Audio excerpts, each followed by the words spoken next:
back my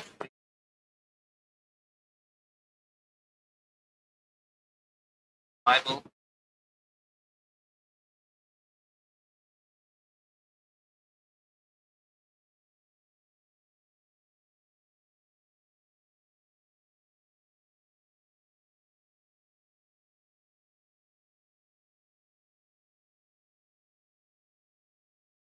So already completed against Acts today, Exodus chapter 1 to 4, Romans chapter 1 and 2. Start. Now these days are the names of the children of Israel who came to Egypt. Ishmael and his household came with Jacob, Reuben, Simeon, Levi, and Judah, Issachar, Zebulun, Benjamin, Dan, Naphtali, Gad, and Asher. All those who were the descendants of Jacob were 70 persons. Joseph was in Egypt already. Joseph died, all his brothers, and all that generation. But the children of Israel were fruitful and increasing abundantly, multiplied and grew exceedingly mighty. The land was filled with them. Now there arose a new king over Egypt, who did not know Joseph. He said to his people, Look, people of the children of Israel are more and mightier than we. Come, let us deal shrewdly with them, lest they multiply, and it happen in the event of a war that they all join our enemies and fight against us. So go up out of the land. Therefore they set taskmasters over them to afflict them with their burdens. And they built for Pharaoh supply cities, Pithom and Ramses. But the more they afflicted them, the more they multiplied and grew, and they were in dread of the children of Israel. So the Egyptians made the children of Israel serve with rigor, and they made their lives bitter with hard bondage, in mortar, in brick, and in all manner of service in the field. All their services in which they made them serve was with rigor. Then the king of the Egypt spoke to an Hebrew midwives, of whom the name of the one was Shiphrah, and the name of the other was Puah. And he said, When you do the duties of the midwife for Hebrew women, and see them on the bird stools, if it is a son, then you shall kill him, but if it is a daughter, then you shall live. But the midwives feared God, and did not do as the king of Egypt commanded them, but they saved the male children alive. So the king of Egypt called for the midwives and said to them, Why have you done these things, and saved the male children alive? The midwife said to the Pharaoh, Because the Hebrew women are not like Egyptian women, for they are lively and give birth before the midwives come to them. Therefore God dwelled well with the midwives, and the people multitude grew very mighty. And so it was, because the midwives feared God, that he provided households for them. So Pharaoh commanded all his people, saying, Every son who's born who shall be cast into the river, and every daughter shall save alive. This is chapter number 1. Let's go to chapter number 2.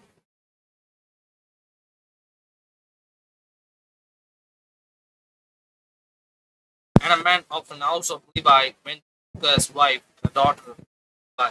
So the woman conceived and bore a son. She saw that it was a beautiful child. She hid him 3 months.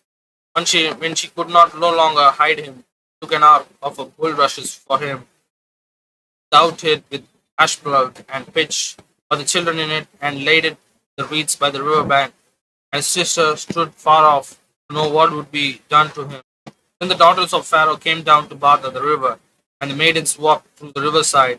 And when she saw the ark among the reeds, she sent her maid to get it.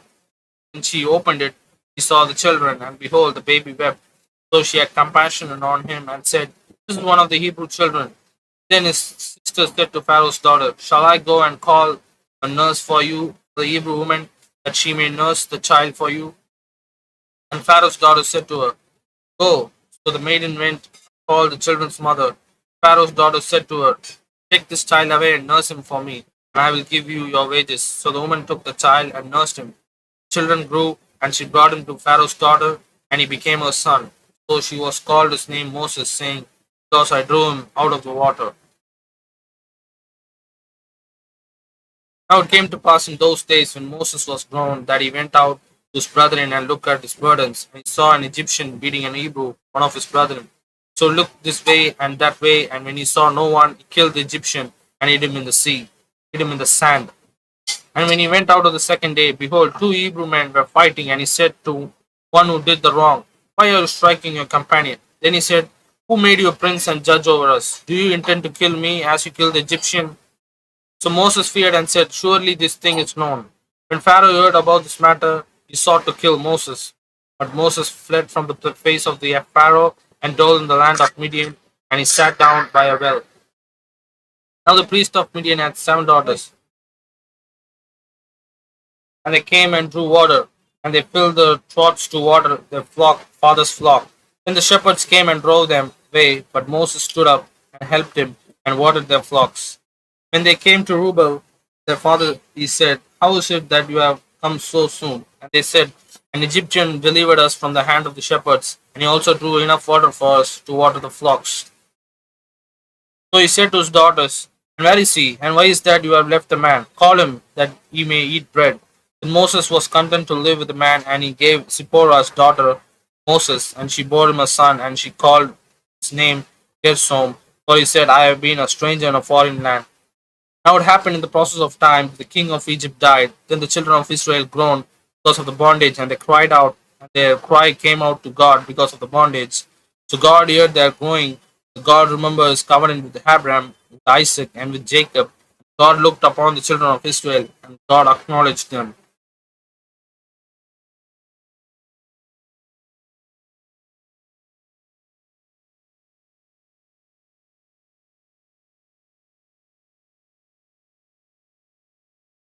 Chapter number 2. Let's go to chapter number 3.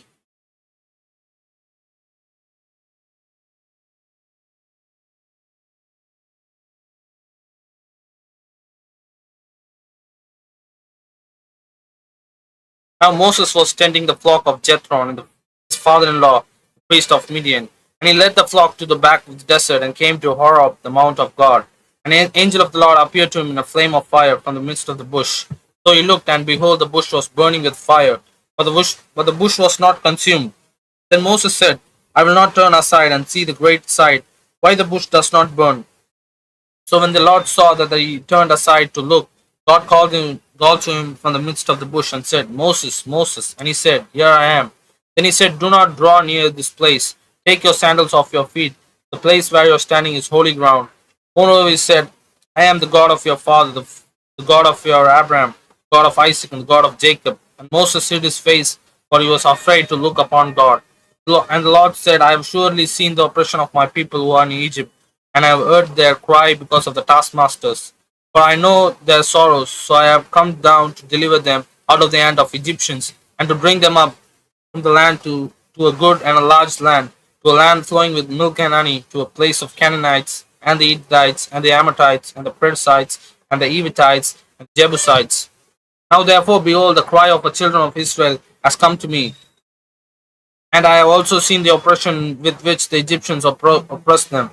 Come now, therefore, I will send you to Pharaoh, that you may bring my people, the children of Israel, out of Egypt.